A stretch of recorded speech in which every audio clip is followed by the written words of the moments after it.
Di Kompas yang saudara dibantu Mabes Polri, Polda Sumatera Barat mengerahkan 10 ekor anjing pelacak dari unit K9 untuk membantu pencarian dan evakuasi korban banjir bandang di Kabupaten Agam. Semua unit anjing pelacak K9 itu disebar di 3 titik pencarian.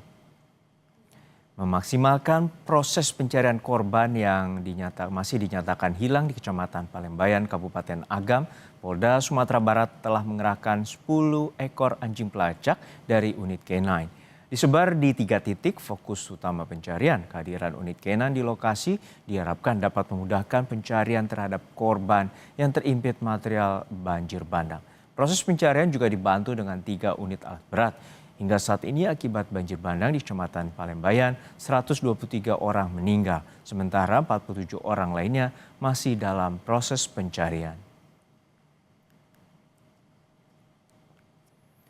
Berjibaku membantu tim SAR gabungan dalam tugas kemanusiaan, 1 anjing pelacak dari unit K9 gugur saat melaksanakan tugas. Anjing pelacak unit K9 yang bernama Reno berusia 8 tahun 4 bulan. Anjing berjenis Belgian Malinois itu gugur saat proses pencarian berlangsung. Reno mengalami lemas mendadak dan kemudian tumbang di lokasi bencana. Jadi gini, kepolisian sekarang sudah menurunkan tim K9 itu yang punya kemampuan 50 meter itu bisa mengendus itu kalau ada korban mayat atau ditemukan mayat. Maka oleh karena itu nanti kalau ditemukan mereka akan K9 kita akan ke lokasi itu ketika itu kemudian dilakukan pembongkaran oleh tim SAR kita. Gabungan dari TNI, Polri maupun dengan berapa ekor? Ya, Berapa ekor K9? kemarin kita dibantu dari Mabes Polri 10 Di Salalaya saja atau di 3 tempat di sini.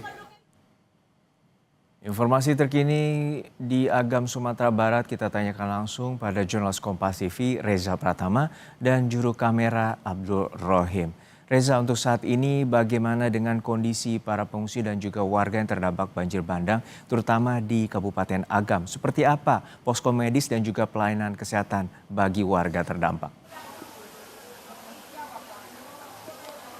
Ya baik, Juno dan juga saudara, untuk fasilitas kesehatan atau pelayanan kesehatan begitu ya di Kabupaten Agam, terutama di Puskesmas Koto Alam di tempat saya mengabarkan ini memang sudah mulai berjalan normal setelah kurang lebih 10 hari ini tidak ada pelayanan kepada warga dan juga korban.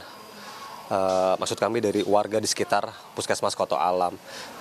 Hingga saat ini memang pelayanan tadi dibuka sejak pagi begitu, warga pun ini sudah mulai mendatangi Puskesmas untuk untuk berobat begitu karena memang sejumlah warga yang berada di wilayah Koto Alam, kemudian Kayu Pasak dan juga di wilayah Kampung Tangah, Kabupaten Agam, Kecamatan Palembayan ini memang beberapa di antaranya mengeluhkan ada gatal-gatal, kemudian inspeksi saluran pernafasan dan juga demam. Kemudian warga pun jika tidak bisa datang langsung ke puskesmas dari Puskesmas Koto Alam ini dan juga tim dokter dan relawan dokter yang diterjunkan langsung begitu ya ke bencana banjir bandang Kabupaten Agam ini langsung mendatangi posko pengungsian ataupun rumah-rumah warga begitu. Nah, hingga saat ini di Puskesmas Koto Alam walaupun sudah berjalan normal untuk pelayanan di polikliniknya karena dokternya juga sudah lengkap, ada dokter spesialis juga begitu ya. Namun untuk perawatan rawat inap maksud kami ini masih belum bisa dilakukan di Puskesmas Koto Alam. Mengapa demikian? Karena Puskesmas Koto Alam ini adalah salah satu posko utama kesehatan yang ada di Kecamatan Palembayan Kabupaten Agam. Sehingga memang untuk menghindari menumpuknya pasien begitu ya jika ada yang berobat ataupun darurat ini untuk perawatan rawat inap maksud kami ini jika ada pasien yang harus dirawat inap ini akan dirujuk ke RSUD Lubuk Pasang. Kabar baiknya juga adalah bagi warga yang kemarin terdampak banjir bandang secara langsung yang mengalami luka-luka begitu yang harus dirujuk dan kemudian sudah bisa melakukan rawat jalan, ini tidak harus kembali melakukan rawat jalan di RSUD Lubuk Pasang namun bisa melakukan rawat jalan di Puskesmas Koto Alam sehingga tidak terlalu jauh karena memang untuk ke RSUD Lubuk Pasang sendiri jika harus melakukan rawat jalan berjarak dari tempat kami melaporkan atau di wilayah terdampak ini kurang lebih 1 jam. Ini kabar baiknya, warga yang kemarin terdampak ini bisa langsung melakukan rawat jalan di Puskesmas Koto Alam. Kemudian untuk di pengungsian sendiri tidak jauh berbeda begitu dari warga sekitar. Di pengungsian banyak sekali warga terutama ini lansia begitu yang mengeluhkan terkait inspeksi saluran pernafasan, karena di Kabupaten Agam ini terutama di lokasi terdampak banjir bandang, lumpur sisa-sisa material banjir bandang berupa lumpur yang tebal ini sudah mengering begitu ya, kemudian debunya juga sangat tebal begitu. Jika dilewati kendaraan besar atau kendaraan yang cukup kencang melaju, ini debu ini akan terangkat ke udara dan berpotensi untuk terhirup oleh warga begitu. Sehingga kemarin saat dibutuhkan masker begitu ya, tim dokter juga ini mengimbau kepada warga dan juga pengungsi jika harus keluar dari lokasi pengungsian ataupun rumah harus menggunakan masker. Kabar baiknya lagi, Juno dan juga saudara, bahwa seiring berjalannya